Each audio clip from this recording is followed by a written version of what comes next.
राधे राधे दोस्तों, आप सभी का हमारे चैनल पर स्वागत है।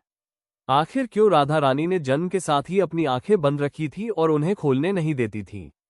पुराणों और लोक कथाओं में उल्लेख मिलता है कि श्री राधा ने जन्म लेते समय अपनी आंखें इसीलिए बंद रखी क्योंकि वे श्री कृष्ण के दर्शन के बिना कुछ देखना नहीं चाहती थीं।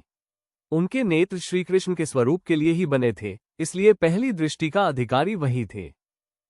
राधा जी का जन्म भक्ति और प्रेम की उत्पत्ति का प्रतीक है। उनकी आंखें तभी खुली जब उन्होंने कृष्ण को देखा। ये दर्शाता है कि जीवन की असली दृष्टि कृष्ण भक्ति से ही खुलती है। राधा और कृष्ण का मिलन भक्ति और भगवान के अविभाज्य संबंध का प्रतीक है। कहानी है कि जब बालकृष्ण का जन्म हुआ और नंदोत्सव मनाया जा रहा था, तब वृषभानु महाराज भी अपने महल में बालिका को लेकर आए।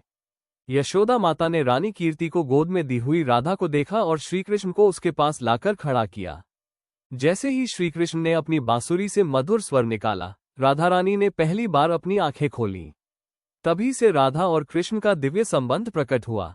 राधा केवल बालिका नहीं, बल्कि कृष्ण की अंतरंग शक्ति और उनकी प्रेममयी स्वरूपा है।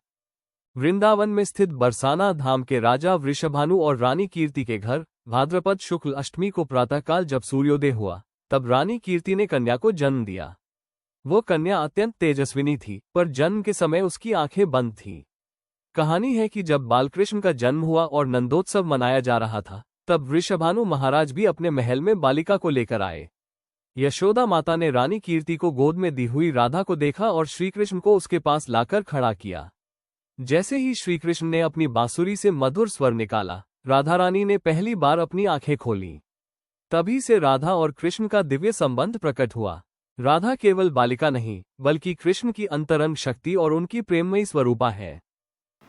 तो दोस्तों, राधा रानी का जन्म उनके भक्ति और प्रेम की उत्पत्ति का प्रतीक माना जाता है। जो स्त्रियां इस दिन राधा रानी का पूजन करती हैं, उनके घर में सदैव सुख समृद्धि का हमेशा वास रहता है। राधे राधे।